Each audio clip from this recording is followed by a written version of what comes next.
soon be among almost 40,000 who have seen a new science fiction movie at NorthPark Cinema 2. The movie is called Star Wars, and since it opened here 9 days ago, capacity crowds have filled the 1,100 seats in the theater almost daily. In only 9 days, Star Wars has grossed more money than any movie in Dallas history, although the manager of the theater will not yet release the exact amount of profits. Star Wars has been a good luck charm for theaters throughout the country. The movie made $2.6 million nationally during the first 3 days it played. Although lines at NorthPark Cinema stretched to more than a half-mile long and the movie cost $3.75 a person, no one tonight seemed to mind the crowds. Why are you waiting in such a long line to see a movie? Well, we've just been looking forward to seeing it. We've waited about a week. We were hoping the lines would kind of diminish, but we just kind of wanted to see it tonight. We're pretty enthusiastic about space program and things along that nature. Well, I'm a real science fiction fan. I've got hundreds of science fiction books at home, and I think this is going to be a science fiction classic. The distributors of the family science fiction movie, 20th Century Fox, have been near the top of the New York Stock Exchange during the past week because of Star Wars box office success. If the movie continues to draw the crowds and money it has during these early weeks, the NorthPark Theater manager says Star Wars will go on to break all existing motion picture records. Karen Parfit, The Texas News. Force is with you, young Skywalker.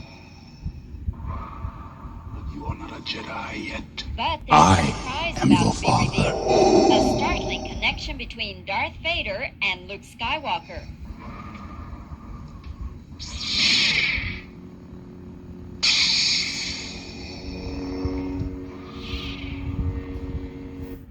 And what's this between Princess Leia and Han Solo? I have a nice man. A nice man. Very nice.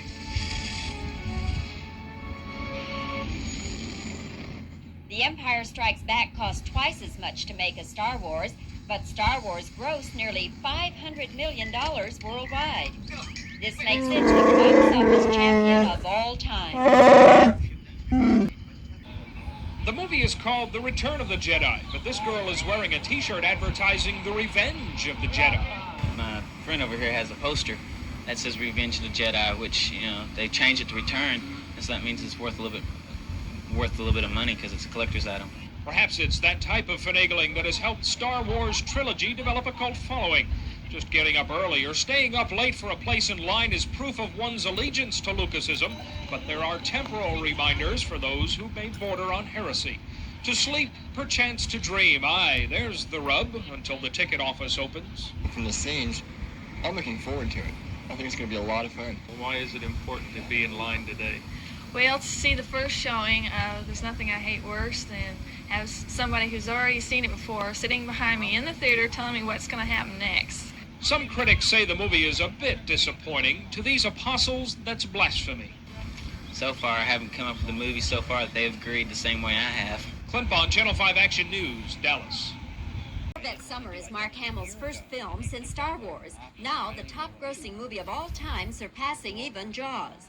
Star Wars continues to do business at the box office, but its next big venture is in toys and games.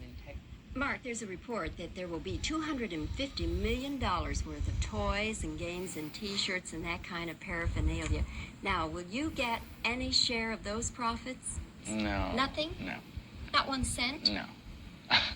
No. Does that upset you? Wait a minute, let me think.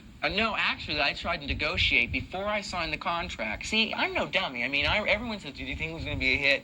I thought it was going to be a big hit. I didn't think it would be cinema history, but I thought it would be a big hit. So I looked and I thought, okay, signing me for $3, it's like a whole James Bond gig. If they want to put my face on a lunchbox, I called my agent. I said, this is before I signed for it. Try to negotiate 1/10 of 1%. That I thought was fair. 1/10 of, and remember there's 100 points. 1/10 of one of those, which I had talked to certain people and they thought it was fair.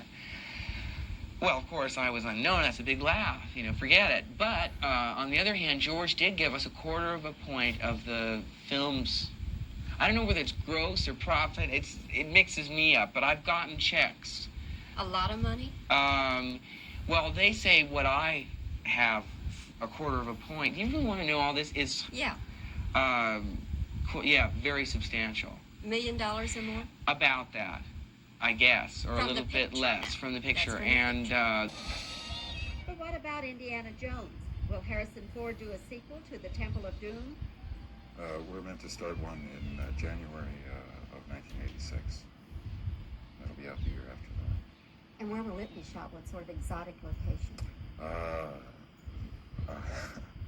I really can't say at the moment. I'm not at liberty to say, but I expect there'll be an announcement fairly soon.